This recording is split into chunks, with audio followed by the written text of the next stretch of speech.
Working Cows Podcast, episode 121. Welcome to the podcast that gives producers a platform to discuss and share paradigm-challenging practices. Practices that have increased the effectiveness of their operation and the joy that their families have received from this lifestyle.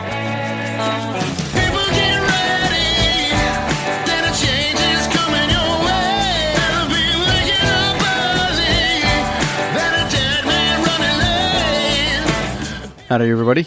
Happy New Year. This is Clay Connery, host of the Working Cows Podcast, powered by the Global Ag Network.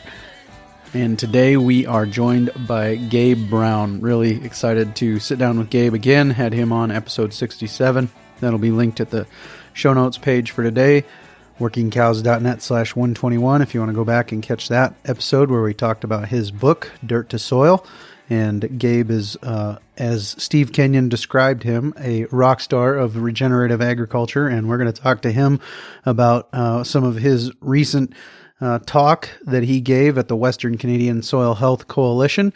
And really excited to have Gabe on the show again today. Gabe, thanks for joining me today on the Working Cows Podcast. Welcome back. My pleasure.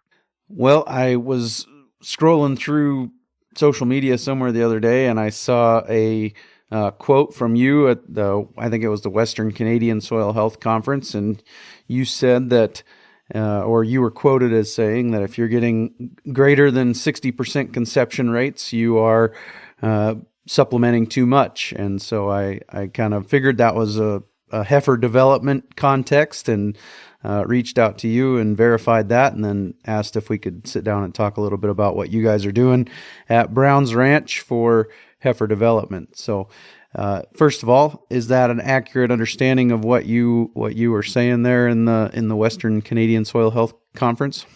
It is. Realize I'm serious when I say that about our own ranch, but as I always am sure to tell everyone, that what you do on your own farm or ranch is up to you.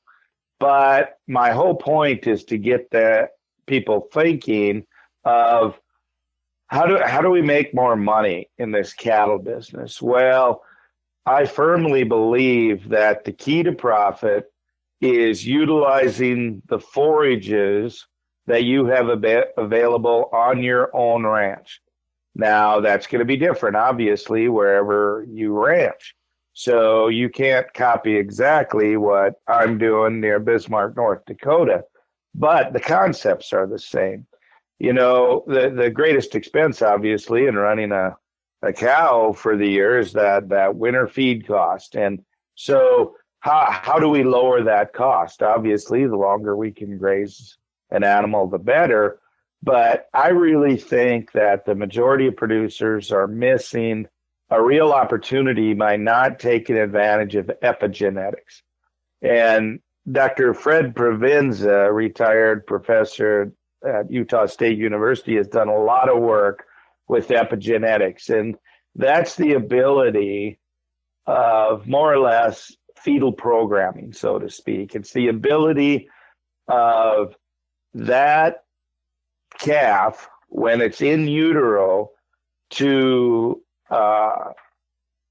pick up the ability to utilize, for instance, lower quality forages, and to be able to be more efficient if consuming those lower quality forages. So what Dr. Provenza, through his research, found was, and he worked primarily with sheep, but the same holds true for cattle or any species for that matter, is that he fed a group of ewes a quote-unquote balanced ration, then fed a group of ewes a lower quality, lower nutrient dense ration consisting primarily of straw. And then he followed the offspring that those ewes were carrying in them at the time through their life cycle. And he found that the ewe lambs that were born from the ewes fed the lower quality ration were able to consume, digest, and do better on lower quality feedstuffs. So if we take that to the cattle side of things, and what we're trying to do specifically on our ranch is we winter our cows. Like right now, we just had another storm go through, and we probably got a good 2 feet of snow on the level right now. And it's packed pretty hard because we had several days of sustained 40-mile-an-hour winds. But our cows are still out there grazing through that with calves at their side. And what we found, we're about approximately 12 years into this process of changing the way we see things and changing our management. And we have found that every year by doing that, we now have, as these heifers calve and come into program, because we raise all our own replacements, that they're much more efficient. We're getting through the winter on much less feed costs. We do, because of the fact that we're not contiguous here, and I farm more or less almost in the city here. Our ranch is in the jurisdiction city of Bismarck, so there's housing developments around us. So I run out of grazing, and we usually end up bale grazing about 40 to 60 days a winter. But even at that, those animals are consuming much less forage than they used to. So getting back to your original question on getting 60% breed up on the heifers, what we found is the more we can, quote unquote, challenge our heifers. So in other words, we leave them on the cow and we don't wean them until April. And then they go right out on grass, stockpiled forage. Early April here in North Dakota, there's not much green up. So they're mainly consuming very dry, low quality stockpiled forage. That is challenging them. And so what we found, if we feed them better quality, maybe bale graze them longer, etc., we're kind of spoiling them, and we're not taking advantage of this epigenetics and challenging them. So by challenging them and getting, it's been running in the 50 to 60% breed up, and realize it's getting a few more bred every year, so we challenge them a little harder every year. It's kind of a game we play. And the reason for that is we only want the most fertile, efficient cows, heifers, to get bred. And what we find, with many ranches, the big challenge is getting the wet twos to cycle and rebreed. Mm-hmm. We just don't have much of a challenge of that, because if we challenged them enough as a heifer, we're finding they're going to stay in the herd much, much longer. And they're able to breed back as wet twos and continue that breed back for the rest of their lives. And so it's just a different thought process. And I tell people, I remember that back when I was in the registered business and we were breeding every year 50 to 75 heifers. I remember one period I went 3 years in a row without a single heifer not settling, and they were all bred. And I think back and I just shake my head, boy, Gabe, that made no sense at all, And so it's a different mindset. And I make that bold statement, as I said, just to get people thinking and to spur the conversation. And I'm glad that it piqued your interest there. Yeah. So I guess where I'd like to start then for today is, could you give us a layout of the life cycle of a calf and a cow on your ranch, as far as when are they born? You said they're staying on the cow till April. And then where do they go from there? What happens if they fall out of the breeding program, as it kind of sounds like you hope they do, prove that they're not fit to survive in your environment? So could you lay that out for us? Sure. So realize back when I was in the registered business, I started calving heifers late January and then cows in February. And that tells you how unintelligent Gabe Brown really is to be doing that here in North Dakota. And we, back in 2009, we made the switch. We went from registered cattle calving early to quote unquote commercial cattle. They were the same cows. We didn't sell our cow herd. We just took the cow herd we had, and we bred them to start calving May 1st and for a 60-day season. But that first year we had a snowstorm the first weekend in May. And I told my son we're still calving too early. So we switched to May 15th. And that's where we've been since then. We start calving May 15th. We run bulls with the cows for 45 days. So we're done the last week of June. Okay, those calves then stay on those cows, as I said, all winter. And we're still maybe fine tuning that a little bit. We've been weaning anywhere from April 1st to April 20th. And we're not quite sure where the sweet spot is. That's kind of dependent on weather there. Those calves then, well, let me start with the cows. We do not pregnancy test our cow herd. And the reason is, if we pregnancy test the cows, say back in December, because we're turning bulls out August 5th for 45 days, and then if you wait a little bit, PGM, if we pregnancy test those cows in December, what am I going to do with the open cows? Am I going to wean that handful of calves and have them standing in a corral? No. We leave them on the cows. We don't pregnancy test, leave them on the cows. Those cows then, we wean the calves off them in early April. Well, what happens when you kick a dry cow out on spring green up? You know, she gets looking like me. She blows up, gets hog fat. And so what we do then is the last week of calving, the end of June, whatever paddock the cows are in, we go set up panels and we walk the cows and calves through. Any cow that's dry, which means she was either open or she lost her calf at calving. And we calve, 2 miles from the nearest corral. We, if our cows have a problem, they better figure it out. We pull those off. So anything that's dry, we pull off. When's the hot hamburger market? When's your highest prices for a hamburger? July 4th, July. Yeah. Yep. So we take them right to the kill plant. They get processed, made into burger. Boom.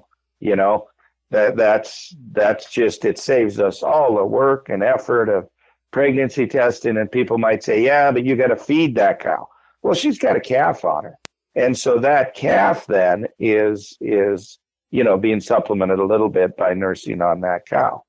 Okay, so that's the first step, the cow. Now the calves, what we do with them is after we wean them, and we fence line wean them just with a hot wire, works extremely well. And the cows have to walk a ways to graze, so they don't spend much time worrying about the calf. They're going to want to graze after a day. And so we wean those calves, then the calves go out on stockpiled forage. And what I mean by that, it's primarily native rangeland that was not grazed the previous year.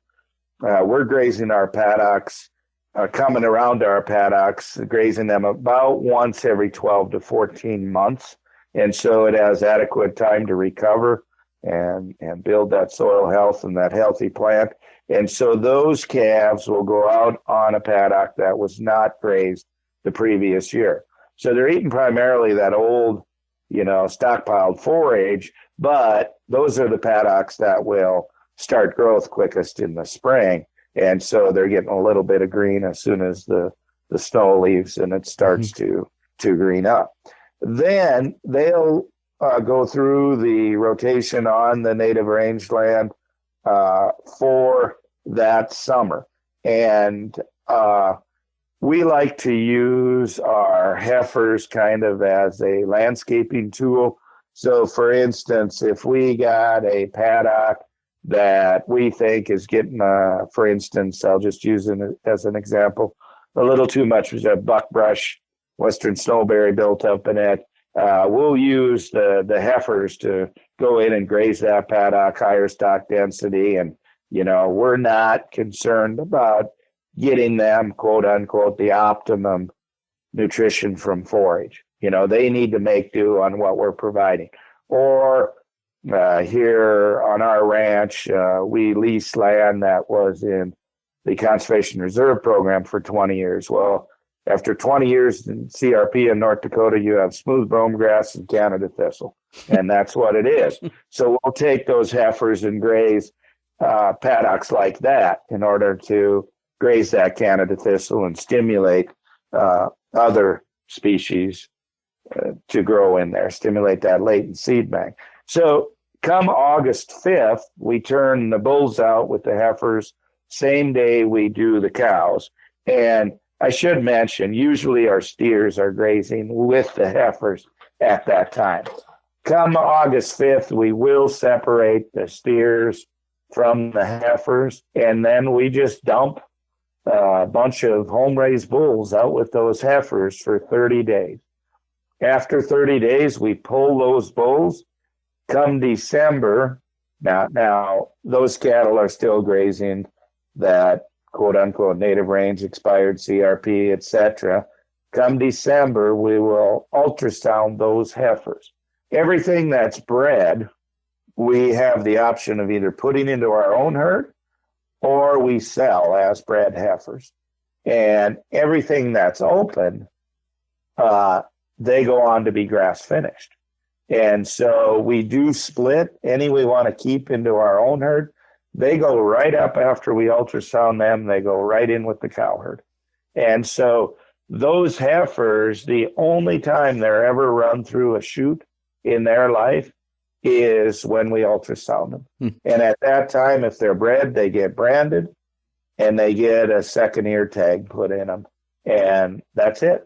And so we've found that it's the less we can work with our animals, so to speak, put them through a chute, put vaccines, porons on them, wormers, etc., the more profitable we are. And people say, yeah, but some of your cattle probably have worms. Well, they'll fall out of the herd. If they have worms, they're not going to rebreed. And so then they're not in the herd. Everything that's open always gets sold. And it's a change of mindset. You know, people, they want this high breed up so they have the most calves to sell. Well, realize that the cows are also income. If the open cows, they become income also. Now, one of the benefits we have in our ranch is that we're direct marketing all grass finished beef. So if we do have a young cow, age 5 or under, come up open, we're able to harvest that animal and sell that as high quality beef. Now, if it's an animal older than approximately year 5, that'll go for burger, etc. So we add value that way. It's all about capturing value. Yeah, and it's not like you're sitting on your hands, obviously, with the grass finished market development. That was a lot of work and took a lot of effort. Do you guys market steers as grass finished, or are you selling them on a market through the sale barn or something? Yeah, and I think one of the keys to resiliency on a farm or ranch is adaptability. Your animals have to be able to adapt to the conditions each year according to what they are, whether it be a dry year, wetter year, but also from a profitability standpoint, you have to be able to adapt. So we went through 3 very dry years here in central North Dakota. 2016, 17, and 18 were very dry. During that time period, the focus has to be on our grass-finished animals and our cow herd. Okay, well, think of what we're doing here. We're calving late May and June. We leave the calves on the cows all winter, and I'm not kidding anybody. Our calves do not put on weight during the winter. They stay alive. That's what they're doing. But who else has lightweight calves to market for grass cattle in early May? Okay, very, very few people. So we're actually seeing, there was here 3 years ago, we saw a 30-cent premium per pound for our lightweight calves. And typically it runs about a 20-cent premium. Well, we're getting as much when we sell those steer calves. So I'm talking about our steers, selling them. We were selling them then in early May. We wean them, in early April, and we were just running them on stockpiled forage and then selling them. We were seeing as much, actually higher net income doing that than did people who backgrounded them and fed them to heavier weight. And so look at all the extra dollars we're pocketing that. Now, if there is not a big demand for those grass calves in early May, or if we have the forage for them, then we'll take and run them as yearlings. We have the option to sell them coming off grass in the fall, or we can take them all the way to grass finish. At this time, our direct market beef business, we're not quite able to market all of our animals through that meat business. So the steers are kind of the variable. But that gets us into a whole nother series of questions is, well, how many animals, how many cows should a ranch run? And, I have the good fortune. I work on a lot of farms and ranches all over North America every year, consulting. And we typically find that the vast majority, 90+% of the ranches out there are running too many cows. And what we tell them is, how many cows can you run in your worst case drought scenario? That's where your cow herd should be starting out. Now, as we improve soil health and our ability to graze and our management, we can increase that carrying capacity. But starting out, we should only run that amount that we could run in that least productive year, and then use the yearlings, replacement heifers, et cetera, as the variable. By doing that, we find that it's much more profitable for the producer, because we all know how difficult it is to jump in and out of the cow business. Yet it's very, very easy to market calves or yearlings. And so you got to think of that also. So I opened up some questions to my private Facebook group and got some really stellar questions. Some of them are fairly detailed, but I'm going to try and distill down what is being said as much as I can into a 1 or 2 sentence question. So we're going to start off with this one. It says, most of my first calf heifers after switching to grass-based genetics are scarily small, having their first calf at 24 months.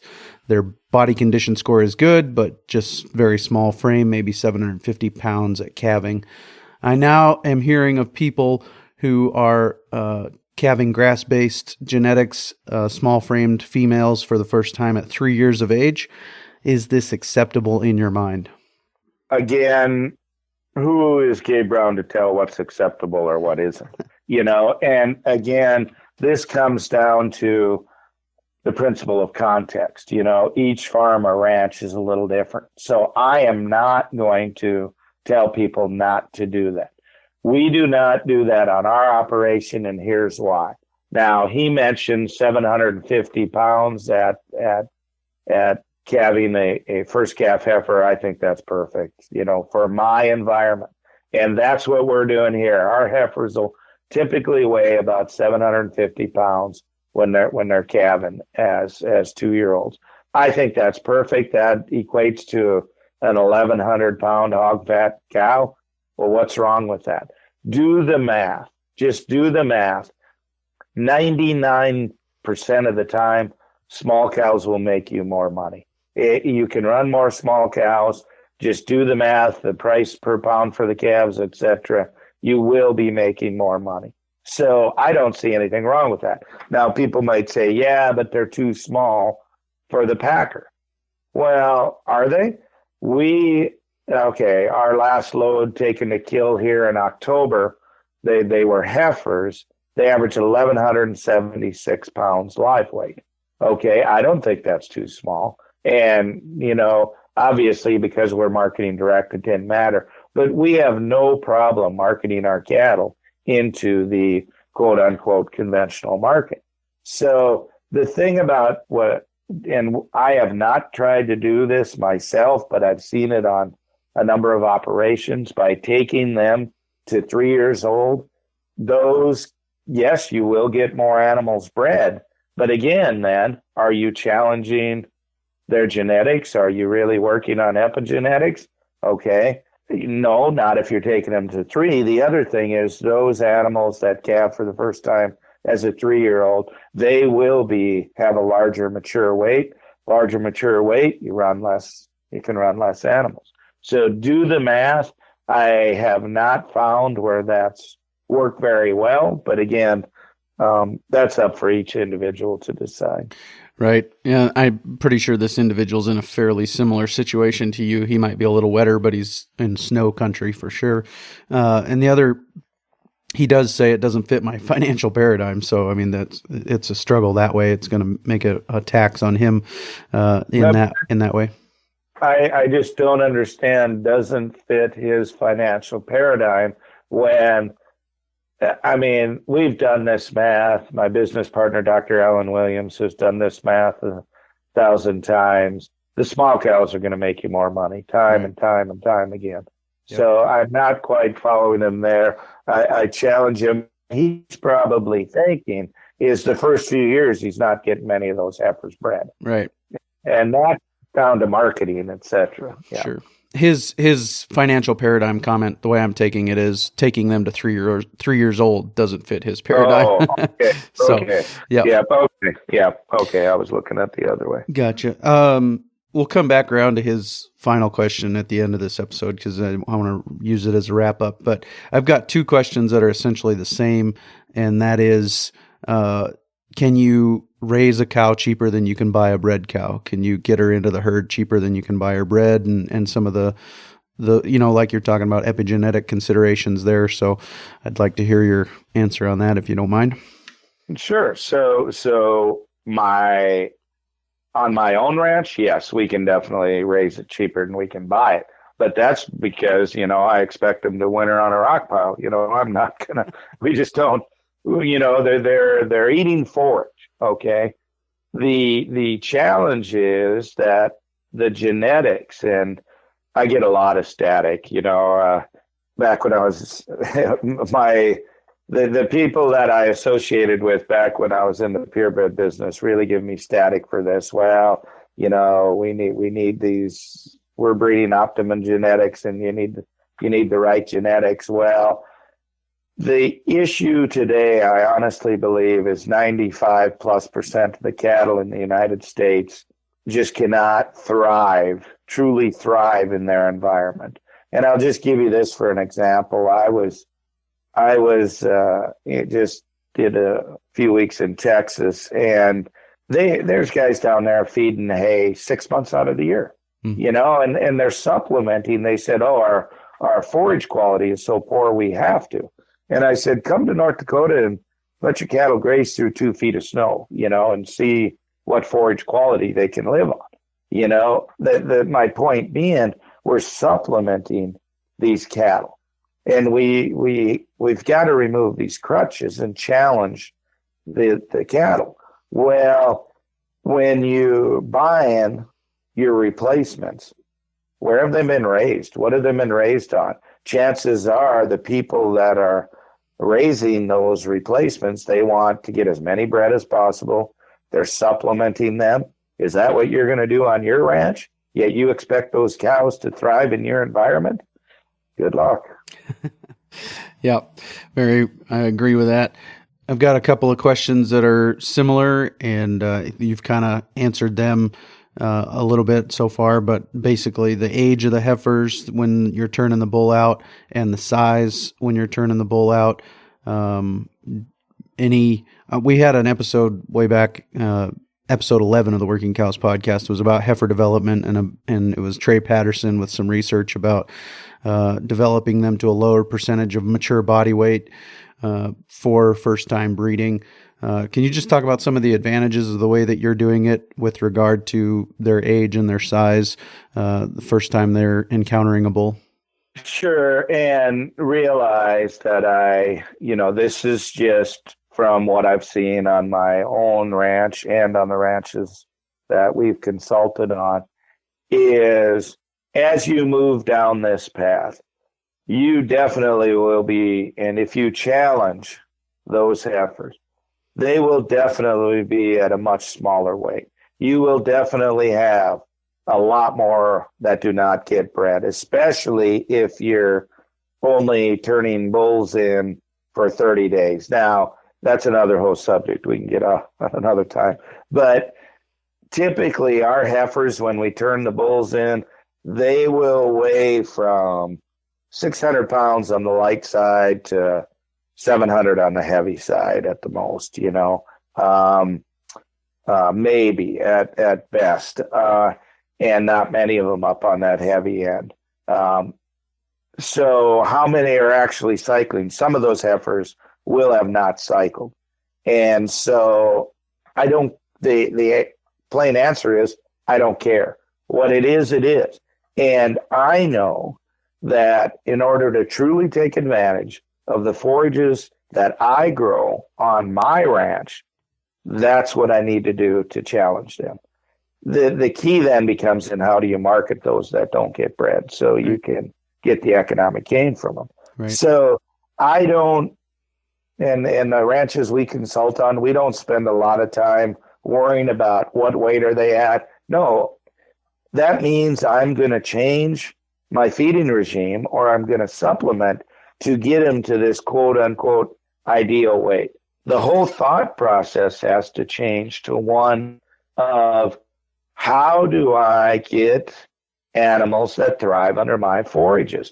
If I'm supplementing, I'm not going to be doing that. And it'll come back down the road to end up being where, I really don't have cattle that thrive on my forages because I supplement them to get to this quote unquote optimum weight. The other thing about it is it's absolutely amazes me. 26 years in the registered business, I thought I had a decent eye for cattle. I thought I could pick which heifers get bred, etc. Oh, good grief. I couldn't be more further from the truth. It amazes me sometimes what does or does not get bred. And, we've gravitated, naturally the cattle have gravitated towards this style, this phenotype of heifers that are, wider muzzled, really big middle, a wide brisket, and just able to consume a lot more because they're consuming lower quality forages. However, once in a while, you'll get an animal that, boy, she looks too tall and too raily, and yet she'll breed every year. Okay, so be it. Bull doesn't mind. He still breeds her, so why should I? Why should I? And that's my whole point is let nature do the selection. We just have to put enough pressure on her so it truly is more of that natural selection. Awesome. One of the questions as we work towards wrapping up here is, you said 30 days. Is that your breeding window on the heifers? That is on the heifers. 30 on the heifers, 45 on the cows. Now, typically, starting out with the clients we consult on, we'd probably recommend at least 45 on the heifers starting out. Mm-hmm. And then, we calve the heifers right with our cow herd. Right. And people, well, how do you do that? Oh, you got an assistant. Okay, we've been doing this for 12 years. We're calving about 300 head each year. We've lost 2 females. One was a 4-year-old cow, and one was a first calf heifer. That's it.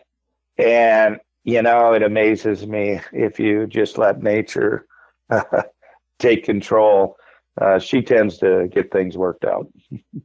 Yeah, absolutely. In your first episode, when we had you on to talk about your book, Dirt to Soil, you shared the story about your transition to no-till and cover crops and 4 years of drought and not having enough money to buy twine. So you started bale grazing and some of those awesome things. I really appreciated that. But in this episode, I've caught on to a continued paradigm shift between 1994 and 2008 or so, before you went to a later calving season and some of those things. And that was part of that transition was transitioning out of the seed stock business. And now you've also revealed on this episode, not a major news break here, but just you've said it in passing that you're turning out home-raised bulls on the heifers. Are you guys using home-raised bulls on everything? Yeah, pretty much. I'm not going to say we won't buy a bull. We haven't bought a bull in 5 years. Initially realized I sold balancer bulls, Gelbvieh Angus, Gelbvieh Red Angus cross. And I thought I was keeping them moderate. Yeah, no, they weren't moderate compared to what we have now.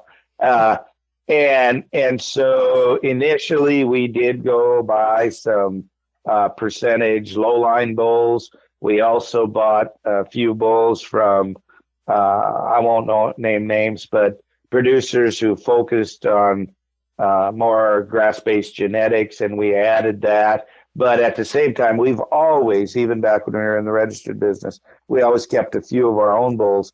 Now it's our bull battery is next to 100%. There's a couple of old bulls in the battery that were purchased, and how we do this as far as keeping our own bulls, we're still tagging calves. We'd really like to get away from that, but realize when we ship animals to the kill plant, they have to have an ID.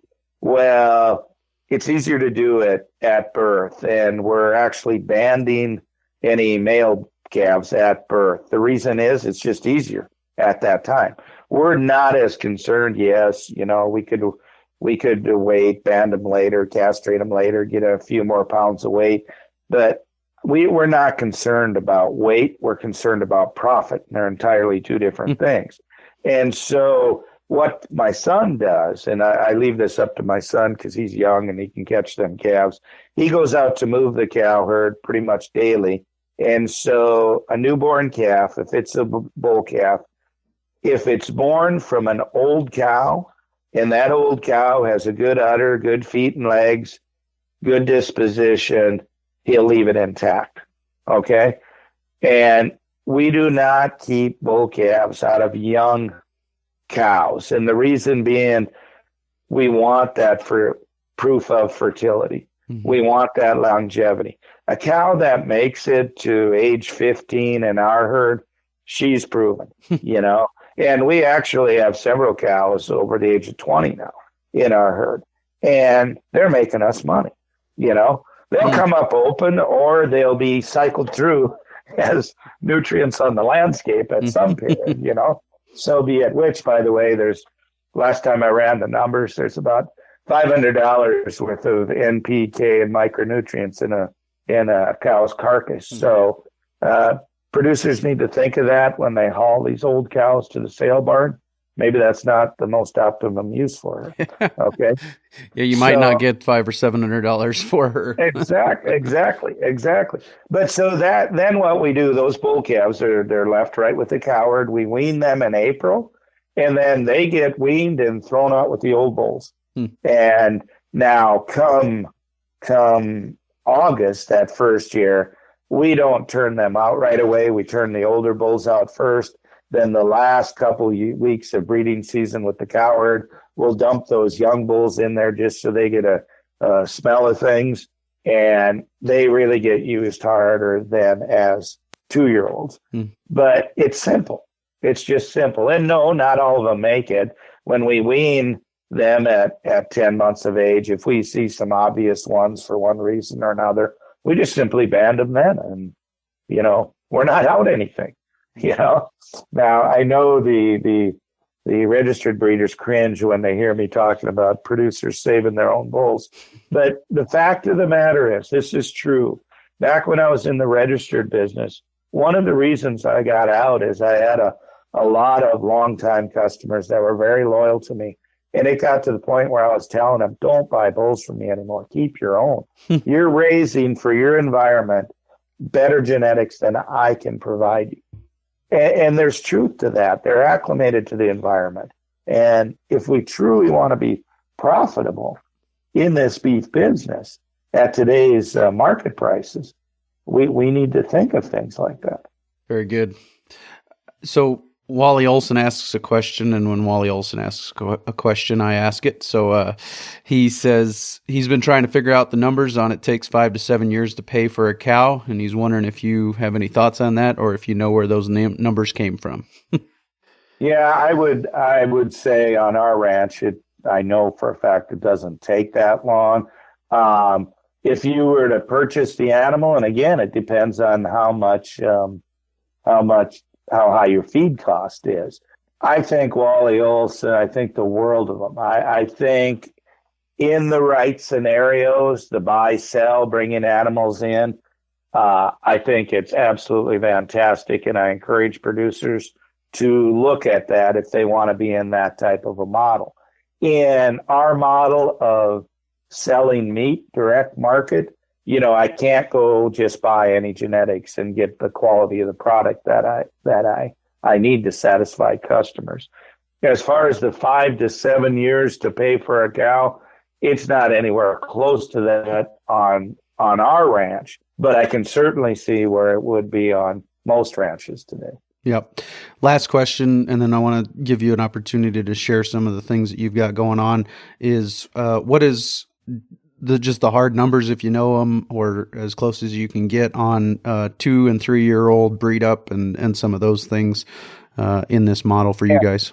Oh, sure. In our model, 2 and 3 year old breed up is from 86 to 90%.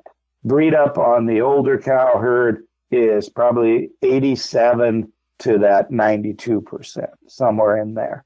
So as I said, once we get them bred as heifers, they're going to stay in our herd. And realize even the ones that don't, it absolutely does not matter to us because, well, case in point, our net profit last year, I'm talking 2018, we haven't ran all the numbers on 2019 yet, per beef animal killed was $1,696. That's net profit per beef animal killed. So if she comes up open, she's still profitable. Yeah. We make more money on our open heifers than we do selling them as bred heifers, initially, right. Now long term, if you keep them, it'll be a bit different. But, sure. Yeah. Gabe, I really appreciate your time today. Would love to give you an opportunity to share some things you've got going on with Soil Health Academy or anywhere else that you might be in the near future that you want to share. This will be out first part of January of 2020. So, well, I appreciate that. It's a real pleasure to be with you, Clay. I always enjoy visiting with you. And I just want to say that I hope you realize the number of people that this podcast is reaching. As I travel and here it's the last day of the year, I've been on the road 282 days this year. 242 flights. That's a lot of airplanes in and out of. But it amazes me as I travel. This is one of the podcasts that producers are really gravitating to. And so I commend you for that. Now, some of the things we got going on, my business partners and I with Soil Health Academy and Understanding Ag, it's a bit mind-blowing what we're seeing out there. There's a real crisis out there in production agriculture right now. I had the opportunity to visit with a few higher-ups in the credit industry. And in certain parts of the country, as much as 1/3 of the farm and ranch borrowers are in financial difficulties. We're seeing suicide rates highest ever in farming and ranching, and that's really, really concerning. So I really encourage producers to take a look at changing the way they see things and look at things a bit differently. I also want to mention we're doing some exciting work right now with nutrient density of products. Our firm was hired to do some comparisons on nutrient density of different grains and vegetables, and we started down the path in meat of those products that were grown or raised on quote-unquote regenerative farms and ranches, alongside a neighboring farm or ranch that was using conventional practices. And we've documented this on 17 pair of farms or ranches. So in other words, for instance, one was mine and one was I'll just say a neighboring farm. And there were 17 of those pairs scattered throughout North America.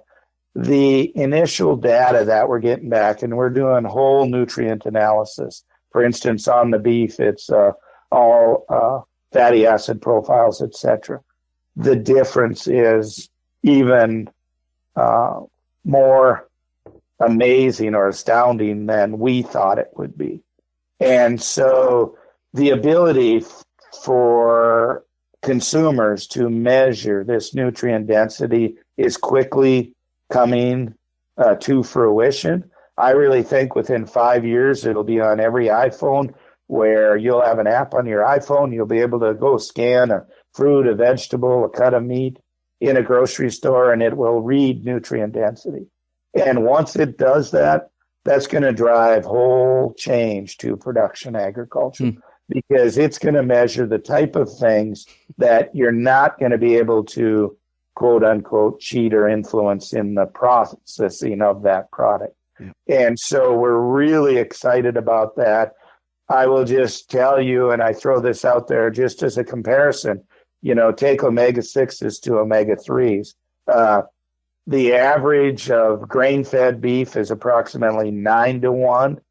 If that finished beef animal was fed distiller's grain, it's 55-1 or higher. Okay. The beef that we tested on our ranch, we have an omega-6 to omega-3 of 1.3-1. Okay, look at the difference there. Now, think of consumers consuming that over their lifetime. What difference does that make in human health, et cetera? These are the kinds of things that are coming down the pipe that ranchers, farmers really need to be aware of, because it's going to directly affect their pocketbook.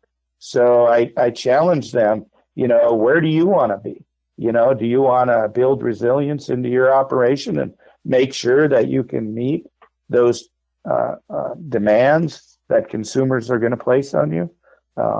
Look at it as a challenge and look at it as a good thing, because by moving down this path, you will put more dollars in your pocket.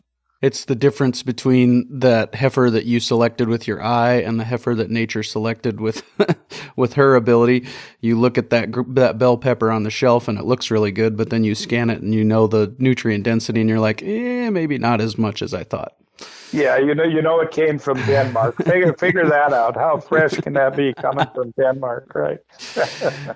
Gabe, thanks for your kind words, and I really appreciate your time today. And I will put some links in the show notes page to the Soil Health Academy school, upcoming schools that you've got. There are a lot of them coming up, so opportunities for everybody to get involved with that. If there's anything else you want me to share in the show notes page at workingcows.net/121, I'd be happy to do that.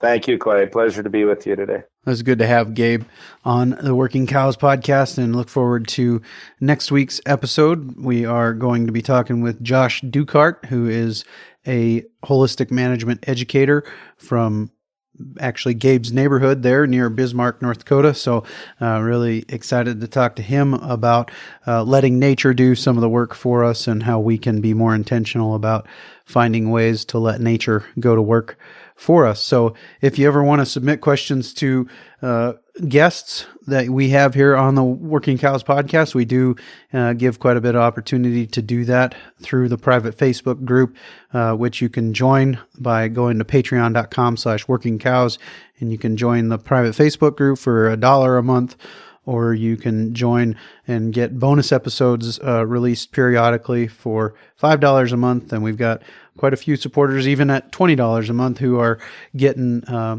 some gifts sent to them on about Christmas time every year. So I just sent those out, but I've got gifts kind of in store that I can send out to new people who join. And then yearly after that, around Christmas time, I'll be sending out other gifts. So if you join now, you'll be in line to get a fairly nice gift, if I do say so myself, around Christmas time. But thanks for all the support in other ways. Had a lot of real nice gifts sent to me over the Christmas season from the Amazon wish list, and I really appreciate that. Some of that's going to go a long ways to helping with some more high quality recordings when I go to the Holistic Management Canada annual convention in Camrose, Alberta. If you want to be there, there will be some information there in the show notes page as well at workingcows.net/121, workingcows.net/121. Check that out, and we'll see you next week with Josh Dukart on the Working Cows podcast. We invite you to visit workingcows.net to subscribe to the show via iTunes or Stitcher. You'll also find detailed show notes pages, resources from our guests, and the industry leaders who have influenced them. For more ideas on putting your cows to work for you in a more profitable way, tune in next week.